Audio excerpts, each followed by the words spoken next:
This is Asia Sparks, and you're now checking in with the emergency room. Take one. Can you introduce yourself? My name is Asia Sparks, and I'm from Philadelphia, PA. Artist, recording artist, actress, film producer, music producer, Okay. Black female director, writer, humanitarian, and advocate for women. Okay. Can you describe your childhood? My childhood was dope. I come from a very hustle family. My mom, she was a super hustler. My real father, he was in the streets. So he was in and out of my life a lot. I grew up having my real father in my life for sporadic moments out of my life. You know what I mean? But I come from a nice blended family. So my mom married my step pop, and you know that story. Right. But it was dope. I lived a dope life, like dope childhood. But I did a lot too. I grew up fast. I was a fast girl, and I'm not talking about sex. I'm talking about just my life was. I was doing a lot of things that people doing now at like 15. So how did it affect you with your dad being in and out?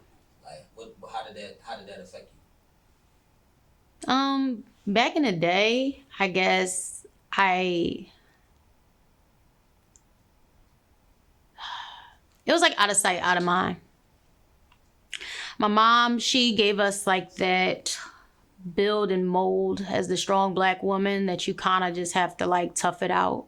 You know what I mean? No matter what life throws at you, you just got to tough the shit out. You know? Can I curse? Tough it out. So it was a lot of tough love within my household. My mom herself, she was in domestic violence. She and my father had a lot of like domestic violence within the relationship, my real father. And a lot of my childhood, I just remember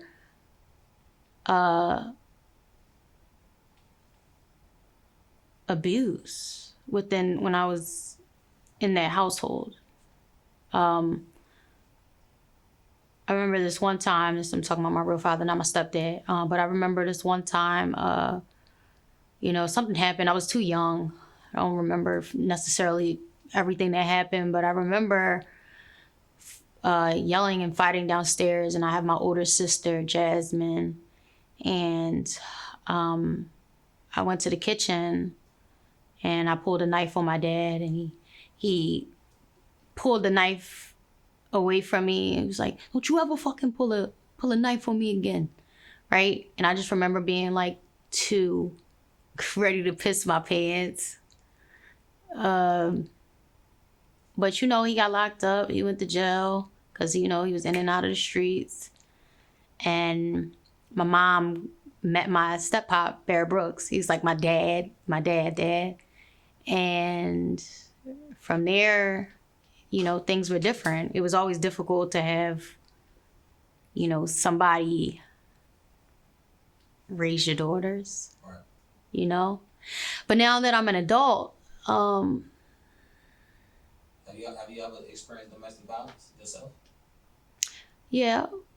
It was crazy because growing up, I always told myself, I'm not gonna be that girl.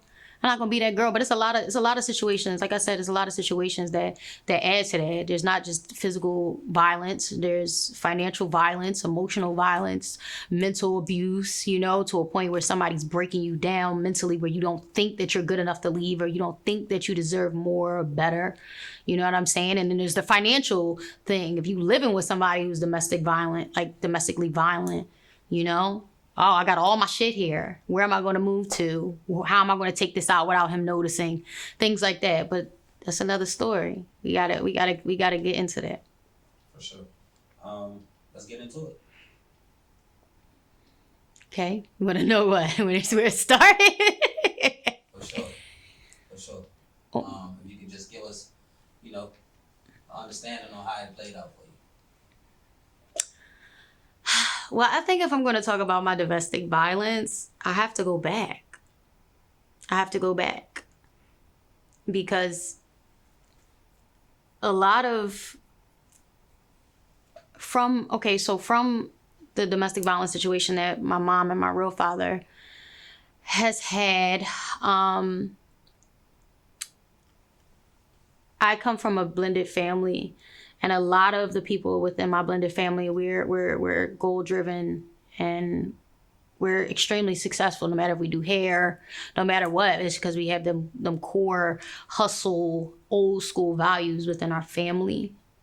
And for me, I have to go back to the moment where life changed for me.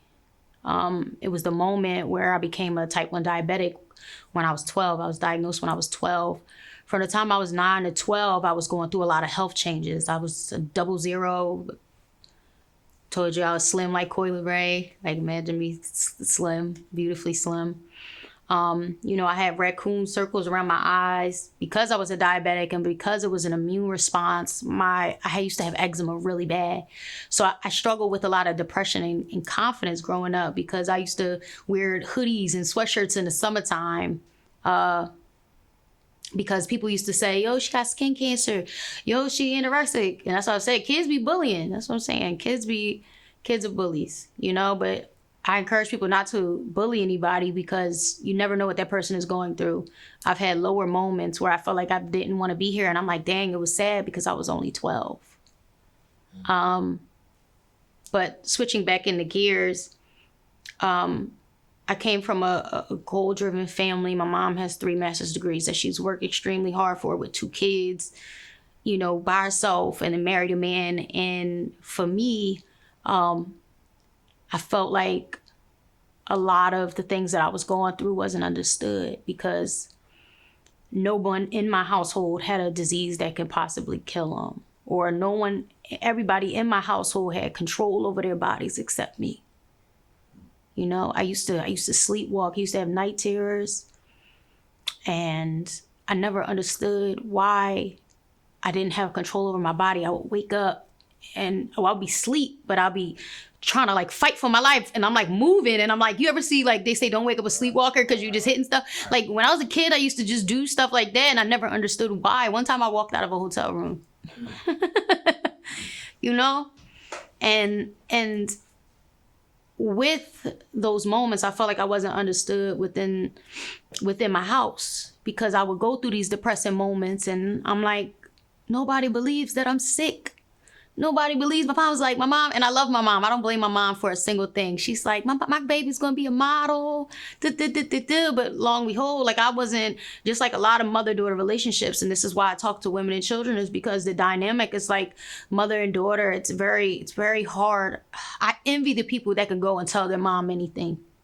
I used to envy those people. I can talk to my mom now, obviously, but I used to envy those people, because I couldn't go to my mom and say, hey, I'm being bullied at school. I couldn't go to her in the moments where I did say, Mom, I'm sick, but all she's worrying is, why aren't you going to school to get an education? Why aren't you in class? And I'm like, I'm sick. Nobody freaking believe me. I am sick. And my mom, when I was going through those moments when I was a diabetic and I was depressed, and my whole family would be there, and everybody all sad in the hospital. I'm out of school for 2 months, and I'm sitting there, a kid, like, it's gonna be all right, trying to be strong in front of everybody, trying to be that face of strength. And every night I would cry myself to sleep. Every night. And honestly, it was like, I just didn't understand why I was cursed with this, because it wasn't that I was eating too much sugar. It wasn't that I was eating the bad things. The virus attacked my pancreas, and now I have something that could put me in a coma, or could give me heart disease, or let me amputate my foot. So because I didn't feel understood within the household, I looked towards outside healing, which a lot of people do. Can you describe that? You say you looked outside. What were you looking for? Love, understanding, somebody who like believed me and trusted me, and somebody that I can necessarily trust. I always felt like there was a fear It was a fear for my life since I was born. A lot of people don't even know when I was born, I wasn't supposed to be here. I was going to die when I was being born. So when you went out and found, at what age did you think that you found that, or do you feel like you found that, satisfaction that you were looking for? I felt like I found that a couple times. A couple times. I said the other day that I felt like I've only been in love twice, but now that's because I'm an adult and now I know what love really is. But as a kid and as a child, not a kid, but to me, as a child, I was a child at heart. I was still dealing with the baby girl. Right. But I feel like I felt love a couple times. I had a boyfriend in college, going into college.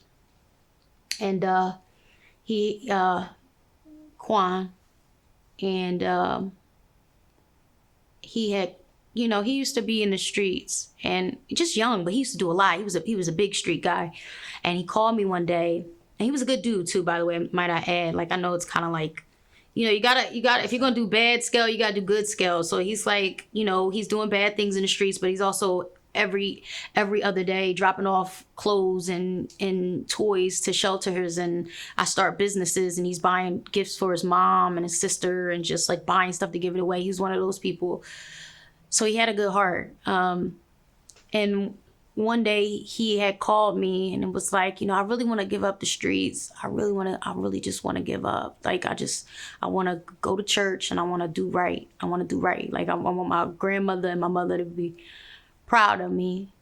And I said, you know what? It's not too late to go to church. I said, God understands. We all human. We fall short. We all fall short of human error. As long as he knows that you want to try to be better, that's all that matters. So a week later, this is probably one of the lowest moments of my life too, because I was going through a transition within my career. A week later, he was supposed to call me, didn't call me. And I found out he got shot in his stomach. Got killed a week later. I think it was maybe not even a week. It was 4 days later. Broke down crying. And then it was another situation where I was in college. And after him, I was kind of just everywhere. I wasn't I'm one of those people that's a monogamous dater. I'm not a person that likes to date everybody. I don't have a lot of time. So, so I had another ex-boyfriend, but he was still my love. I loved him so much. Micah Fisher, my boyfriend in college. So this is going out of high school and then in college. And just going to his birthday party. Was supposed to go. Something happened. They already left the birthday party. Talked to Micah. Now, mind you, me and Micah was broken up before previously, prior, but we was still kind of on and off, that type of relationship. And was going to Micah's birthday party. Micah leaves the birthday party, goes to a friend's house, sleeps on the friend's floor. The friend owed the landlord money. The landlord shot up the house. Micah was on the floor and was just I just want to go home. I just want to go home. Micah leaves the house. The landlord shoots Micah, take Micah to Temple. And the last thing Micah says to the nurses, please don't let me die. And that was a hard moment for everybody because Micah was really a good guy. Second love lost. So these two losses, I can only imagine, it's those thoughts about them could be on your mind to this day. How do you deal with that? Now, okay, let me go back because I gotta go back to, it's not even all that. Where I'm at now, I know they're in a better place. I know that there, you can't question why God takes somebody away. You can't question those things. You just got to go along with it. That's life. You know what I mean? You got to survive. You know what I'm saying? Stuff like that happens all the time. But I just want to go back. So prior to losing those two, I said, you know what? I was lost, looking for love in all the wrong places. I never felt like this is when I first started to do music. And at that moment when Micah had passed and Quan had passed, I felt like my cousin Julian had passed too. I gotta go back because I gotta tell you my story and why everything is the way it is.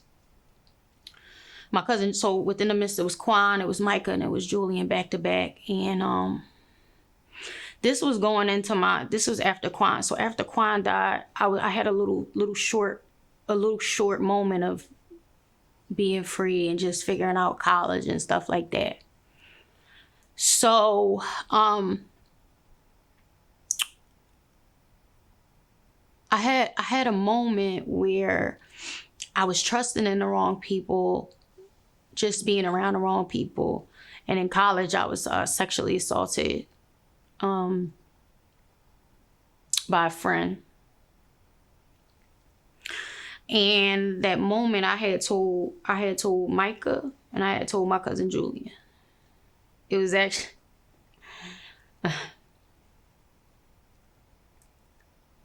my cousin Julian knew the guy. And later on, that man showed up at my cousin's funeral. So, rewind. I can't believe I'm crying about it because, once you heal from something, you just be like, wow, I'm really crying about it. But rewind, when my cousin Julian had passed, I was at a loss. And I really just didn't know what to do. Right. So I went to turn to the only thing that I knew, which was music. It was music. And that's why I started to do music. I always felt like a loser before I did music.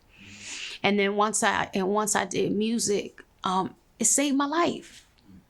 Because that was the only thing that understood me, and it was the only thing that I understood. And when I started doing music, it saved me, but it let me win. It made me a winner. I was so successful. In 2022, I did the Spark Girls Cypher. And then I did 106 in Park my first year. I did the BT Hip Hop Cypher my first year. I'm like, oh, this is how you know this is divine timing, and this is what God wants me to do in my life. So I began to win. The issue with music is, so I had moments in my life where I didn't feel loved enough. And then you go from not feeling loved enough to actually feeling like you're loved by everybody. But guess what? That's another twist and turn, because not everybody love you. So now I'm learning that cycle of love. What cycle is this? Oh no, just because it's manipulation don't mean it's love. Right. 100%. I got a lot of love, but I also got manipulated a lot too. But because I had such a big heart and I wanted to be the winner and I wanted to treat people how I was being treated. I wanted to treat people with love. How I wasn't being treated. I wanted to treat people with love. I wanted to show people, look, it's all love. It's all respect. Let me teach you something. Because I wish I had somebody that taught me when I was young. Because all the moments that I had to myself where I really was battling with who I was supposed to be, with the situations that was happening around me, I fucked myself. But I gotta go to this point. I gotta go here because it was to a point where I had a lot of people showing me fake love, and it was a lot of people that was around me, but I feel like you can't be loved properly if you're not safe. If you're not protected, there's no way. The Maslow, we're gonna go to another level. The Maslow hierarchy of needs. It means you got the physical, the basic things. If you don't have water, food, shelter, clothes, you don't feel safe. If you don't feel safe, you cannot feel love. If you don't feel love, you don't feel self-esteem. If you don't feel self-esteem, you don't know who you are, and that's what I was struggling with. I didn't feel safe. Because of that, because of a friend violating me, I didn't feel safe. Right. So when I got in music, I had all of these people, and I'm helping doing this, that, and the third, and I'm giving all of this love. But the reason why they didn't love me, and I know it was manipulation, because they didn't protect me. I used to get death threats all the time, and I'm like, damn, I'm a good person. I'm out here doing book bag drives every year. I don't act bougie. When I see people, I show love. Everybody love me. And if they don't love me, they just mad because God placed this blessing on my life. So they not mad at me. They mad that it's just not them, Right. So I was getting death threats. I was getting, people hitting me up like, hitting me up like, I know what studio, drop the address. I know what studio you go to. You left the studio at 4:00 this morning on dit. And I got scared. Right. After that situation happened, you know, when you were sexually assaulted, were you able to even, you know, talk to anybody about it? And if not, like, what was that process like? Yes. But at first, no. I was embarrassed. Well, I went to the doctors. And she was like, I'm concerned. I'm like, what are you concerned? Concerned about what? And she's like, it looks like you've been assaulted. And I just broke down crying. Yeah. And then when I left, I had talked to a friend. I actually tried to hook my friend up with this person. And I called her and she was like, I told her what happened, broke down crying. And she was like, this is the reason why I didn't want to be around him, because literally, like, he got too rough with me too. And I didn't know that because she didn't have anybody to go to. So thank God that I went to her and I said something to her about it, because then I was able to be a support of her, even though I was going through something as well. Right. Which is important. That's why it's important to kind of find your tribe, find people that you trust. And this is before I started doing music and stuff like that. But years later, I didn't mention it to my family because I was angry. I was embarrassed. I blamed myself for being so good to someone who wasn't good. I was angry. I was just angry. And sometimes when you go through moments like that, sometimes you got to thank God too, because that moment right there, that's the moment that changed everything for me. That's what made me say, you know what? I'm mad. I'm angry. I want to change the world because the world is fucked up. Right. Excuse my language, but it is. So I cried and I was going through things. I was going through so much. Like, I was just spazzing on everybody. Nobody knew what was going on with me. I just was like, ah. How did it affect you dealing with other men? You know? Well, hold on. Let me just say this. I told my cousin, and I was breaking down to my cousin, and my cousin was like, let's talk to your mom. So I talked to my mom about it. So my mom, she knew and she was aware. And my mom, she helped me get through those moments. What was your question again? How did that affect you and your trust, you know, moving forward with dating men and stuff like that? For a while, I was not dating. This is when my music career started. So when I first came out in music, I just took off. I took off, and I had no time for men. If y'all go back 2012, Sparkle Girl Cypher and 50 Cent blew it up. The world blew it up. Everybody wanted Asia Sparks or whatever. And I took off. So then that pain turned into drive and ambition. But when that drive and ambition happens, it's like you're on go. You just see something. You just know where you want to get to. And it's like, nothing matters. Nothing matters. I got tunnel vision. All this other stuff, it does not matter. So that's what we did. We did that. And we did it quickly. But the issue was I was still young. And I got thrown into the music industry. And there was a lot that I needed to learn about the music industry. There was a lot that I needed to know about the exposure. Again, that's when love comes back in, the protection. Where was the protection within my music? I was getting death threats. Where was the protection? I got fucked over on money. Where was the protection? I was constantly exploited. Even still to this day, it's always a battle for me as a woman, as an actress, to not get exploited. I've done like 3 sex scenes this year. Not, fully new, but it's like, this is my 5th feature film, my 2nd TV show, and I've done 3 sex scenes. How many times am I going to get exploited without you paying me my worth? That's what I'm wondering. So if it messes up your trust with a lot of things, even men within the industry. it's been moments, but see women, this is one thing I want to encourage you to do too. Anything that you're doing, especially in this industry, you gotta be unapologetic for it. They gonna call a man a bulldog or a boss in business, but you gotta be, unfortunately, you won't be called a bitch, but guess what? You gotta be that bitch. You gotta be that bitch, because you're gonna be in the studio with men all different types of nights and all that, but no one will ever try me. No one would. Because, you know why? Because I grew a fucking backbone. I grew, and I said I won't allow anybody to take advantage of me no more. And that mindset kind of got me in trouble too on the business end, because I'm like, nah, that's not me. I'm walking away from that. Nah, that's not me. No. How many women, because we hear about a lot of, I myself too, regarding, my mother and sisters were they were sexually assaulted at a point like when I was younger and stuff like that that I didn't find out until I was grown. Like, how many women, especially black women, do you think have experienced these things and that people don't even probably wouldn't even know? More than I can speak of. Because what about the women who haven't told their stories? Like, there's a lot of women who think that, okay, I'm going to this man's house. I may want to make out, but I don't want to go all the way.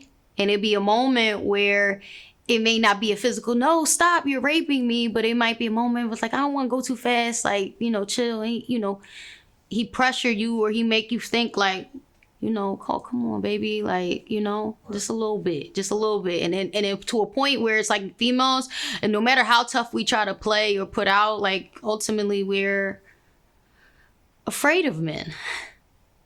Did you ever think of it like that? I know too many women that say, like, they give into pressure just because of the fear of not giving into pressure. The extra harm that could be added to not giving into that pressure. Because I've had moments like that. I wouldn't claim it to be rape, but I've had moments where it'd be like, all right, let me get this nigga some pussy. Just cause I just don't want no. Right. You know what I mean? And that was in my younger, dumber days, obviously. But I'm just saying, like, where I shouldn't have been there in the first place. 100%. But, there's a lot of women out there that don't even have a support system. I feel so obligated to tell people, find your tribe. I said earlier, you gotta find people you trust. I'm not saying trust everybody, but you gotta really look at the qualities. Like, don't look at people from the outside. Learn to check in with people's spirit. If you gotta trust that gut intuition, and it's just like, if you feel a red flag, sis, don't doubt yourself. You might feel a red flag. It's been moments where I be like, hold up, like, we playing, but this nigga's a little too rough. You know what I mean? Now that I'm an adult, it was actually recently, not recently, but like maybe like a couple years back, maybe, but recently I had to slap a nigga, like, like smack a nigga, like, wake up, like, you violating right now. He ain't even do nothing to me, but he was just coming on too strong. You know what I mean? And sometimes I think that it's important that we protect women, because it happens a lot. It's sad because it happens to children. You see so much of that going on, and it's a sad thing. And it's time to start listening. 100%. Listen. 100%. 100%. So, it's almost like, we see a lot of people who a lot of women who, kind of go through that cycle. Like, they might grow up and, see, abuse, whether it be from the father or the mother, whatever the situation is. And then it's like, a lot of them grow older and it's almost kind of like go through the same things. Like, do you feel like that's a problem that lies within, like, just our cultural community, or do you just feel like it's just like, you know what I mean? I would blame the culture for you believing that that's what you accept. In our culture, we're taught to survive and not thrive. We're taught that you don't deserve the best of the best. We're taught that, if my mother and my grandmother lived through it, you can deal with this. But do I put that? No, I blame the individual. Because this is what I mean. Like, even though myself, I grew up watching domestic violence for years, I told myself that this was not going to be me. My first and last domestic violence situation, this is the only domestic violence situation I wanted to tell you about. So back when I was receiving those death threats and things like that, I was having a lot of health issues because I was overworking myself. I would end up literally in the emergency room, chest collapsed, no electrolytes in my body, and like nurses telling me that I literally came in at the right time because I would end up dying, or I had a tumor in my chest and I had to get a left breast mastectomy, or like moments like that. So leaving my music situation, I knew that I had to find a healthier alternative. I said I'll be back, but I'm like, God, why isn't this isn't working for me? I'm not happy. People are using me. And when I had walked away from music, I had a big identity crisis. I didn't know who I was outside of music. I had to literally, and that's what I encourage famous people to do too. Like, I know so many people that will not get a regular job just because they famous. You know what I'm saying? But they will struggle, go broke, use people, go broke, break their pockets, break their spirit because you don't want to go get a regular job. I never got that. You gotta have more than one income. So saying all that, I had met someone and I really thought that he was the one. My grandfather had passed away, so this is something I was going through. One of my biggest supporters, my grandfather, he helped raise me. And I met this guy, and he was such a nice guy, and he was supportive. And I was going through so much figuring out my music situation. People stopped believing in me, and here's someone who believed in me wholeheartedly. And I was like, okay, this is the guy for me. So I was supposed to marry this man. And I should have known when his mother told me that him and his ex used to fight like cat and dogs. I should have took that as a warning, but I didn't. Because I'm just looking at, oh no, he's good to me. You know what I mean? So I never really knew this man until I moved in with him. And that situation, it was like, I never thought that I would let a man treat me in that way, but it was already kind of too late for me. I moved in with him. I was living with him. All of my stuff was there. I was far from I wasn't too far from my support system, but the way my stuff was set up, it was like I couldn't really get to my main support system. So when the domestic violence started to happen, it didn't just happen. It came in as insults when he knew that I was at my lowest moments. People take advantage of you when they know you're at a weak point or you have a weak advantage. You know? And for me, I was at that moment because I was struggling with who I was, where God needed me to be, and I wasn't checking in with God about every single move. I should have checked in with him about him, but I didn't. So that's what happened, and then we ended up getting into this thing. My great grandmother had passed, and I was sitting there studying my nursing book, and he was mad, came in one day and okay, you know what? I gotta go back. I should have God, sometimes God will put you, he'll know that somebody's wrong for you, right? He'll know that somebody's wrong for you, but he gonna let you go through it anyway, just so you can know that. He gonna say, look, you should have been came to me before. I showed you shouldn't have been with him once. I showed you shouldn't have been with him twice. Now I gotta really hit you where it hurts. So I gotta explain this. I was in the house one day and I was cooking and we was going through so much. I was buying relationship books. This is when Hollywood Hearts had dropped on BET. I played Hunter Mayo. I was buying relationship books. I had a girlfriend and her husband. They were suggesting that we go see couples counseling or whatever. And I was cooking one day in the kitchen. He owned this apartment complex or whatever, and we were staying like in the middle. And I was cooking one day. I was cooking some like spaghetti or something, and I had opened the door because I knew all the neighbors upstairs and downstairs. So he was out one day, and I was cooking, I was stirring, and I heard gunshots, and I seen a gunshot fly at my door. I seen pow, pow, pow. I was like, what the fuck? I'm cooking, I'm hitting the floor, and I'm scared, and I'm shaking. My door's open. I don't know what's going on. So I hear grunting down the steps. So I go down I look. I heard the front door open. Like the guy left. I hear him in his cameras. The guy left. And I hear grunting, crying, or whatever. I go downstairs. I remember a blue towel. Our neighbor from upstairs, he was shot. And police was called.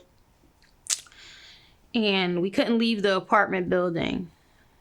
So I was there when a man had died. We couldn't leave the apartment building because they closed off the street. And the cop, at the time, he was doing things that he wasn't supposed to do in the streets. And at the time, we weren't allowed to leave in, or nobody was allowed to leave out. So calling him, we were already going through a tough time mentally. I'm breaking. I called him. I let him know what happened. And all he cared about was the work. And at that moment, me being manipulated into think that I wasn't who I was, I literally realized that this motherfucker does not care about me. And this man says he loves me and wants to marry me, and he does not care about me. He doesn't care if I live or die. But I was too embarrassed to tell my family what was going on.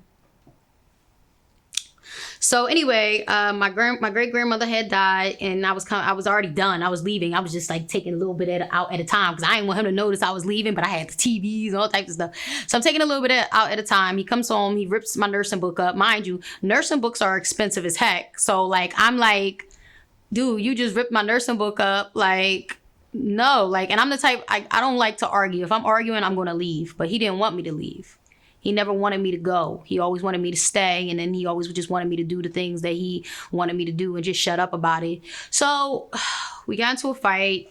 He hit me for the last time. I ran out of the house with nothing but a white beater on. I was just booty and tits out. And I ran to my friend's house and knocked on their door. And then he came around and he threw my nursing book in the air. And I went to go try to punch his car. I'm not going to tell you his car, who he is, or his car, but I tried to punch his car windows out because now I'm at a breaking point. And he smacked me with the bind of my book. So I had a cut right here. I went in the house and I prayed on my hands and knees like, God, just take this man away from me. Just take this man away. I'll do whatever you want. Just take this man away. So then maybe a week or two later, let me tell you how God loved me. A week or two later, dude gets into a car accident and he had a warrant and they locked him up. Then he called me. What did you do? What? I ain't answer. He was already, because you know what's crazy? After we broke up, he was trying to protect himself so much. He was trying to protect who he was and not wanting to take accountability. A mutual friend, he had called him on three-way because the friend that I met him through, he was like, that nigga don't love you, yo. And he put him on speaker, and pretty much the whole time he was using me. So whole time he was using me.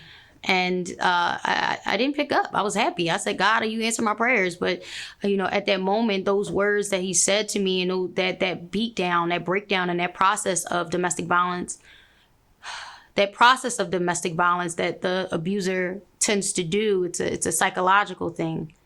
They tell you you're not enough, and they tell you all these things. And, it's lies. So after that, I ended up doing a radio interview. I hit somebody's car. So I felt very hopeless, to a point where I just didn't want to be here no more. You know what I mean? Nothing I was doing was right. I had a lot of things happening to me, and I couldn't explain why, because I just remember being such a good person and just wanting to feel loved, and I couldn't I couldn't grasp life. Like it wasn't me, right? So I wanted to take myself out. Ended up voluntarily going into a hospital and getting the help I needed. I went to go seek therapy. And that was the best thing I've ever done in my life. And I'm not ashamed of it. Like, I feel like, those who are going through things, don't ignore those signs, because it could be moments like me. Like, I'm a naturally strong-willed person, but it's just so much that even strong people can take. Right. You know what I'm saying? So I went into the hospital, and it took somebody that didn't know who I was, didn't care if I was Asia Sparks or not, wasn't just trying to tell me something to make me feel like, oh, it's going to be okay, keep on working. No, it was somebody who helped me. And she said, I told her all of these things, and I said, people say something wrong with me. And she said to me, Asia, there's nothing wrong with you. She was like, actually, you're the most normal person here. She was like, is something wrong with the world? And she said, you love too hard. You love too hard, and you have no boundaries to your love. And I encourage you to establish boundaries. I encourage you to let you know that when you're a good person, and when people see that you have a light, and some people, they can't help but to get jealous of it, or some people can't help but to be mad at God for the reasons why they are not, or they don't have the things that you have. That's not your fault. Right. Jealousy is like slow poison. It's like somebody's taking freaking heroin up your fucking veins and telling you that you're not good enough. And it's a slow poison too. First it'll go into your ears, like you start listening to the wrong people. Then it'll go into your brain, like them people telling you that you not this and you not that. And that poison is really altering your perception and deception of who you are as a person. And you are better than that. Why did I let a man that lied to me and told me he loved me, that I believed at one point, tell me that I wasn't good enough? Why did I let people who don't know nothing about my life dictate where I was going? So I got help. I went to therapy, and I started to really do some inner work. I ended up getting baptized. I got baptized when I was 26. I always knew God, but I was like, I'm going to get baptized, and I'm going to really take this walk with you. And when I got baptized, I realized that it wasn't just all peaches and cream. It was like, God was like, okay, you say you want to take this walk with me. I'm going to put you through the ringer. It was a spiritual exercise. It's like, if I'm in the gym and I'm trying to get bigger and I'm trying to get stronger, it's going to be nothing but pain to get me there. So I had to get to that point. I had to look where I'm at now. I feel so blessed. Like, the person that I am now, if I was looking at myself back then, I wouldn't know who this person was. You know why? Because I found myself. Back then, Asia Sparks used to be like, who am I? Who am I outside of music? I feel like people only want to use me for this, but they don't know what I'm really going through behind these four walls. They don't know what all the work and the pressure that I'm putting out just for people to judge me. They don't know that. So I definitely appreciate you for, opening up and, telling us your story. But I will close with this final question. After all you've been through, after all you realized, what your strengths was, what your weaknesses was, and basically like how it brought you to who you are today, and how you use that as your strength to move forward. I have to ask you this. In this exact moment today, do you feel like you're living or surviving? Wow.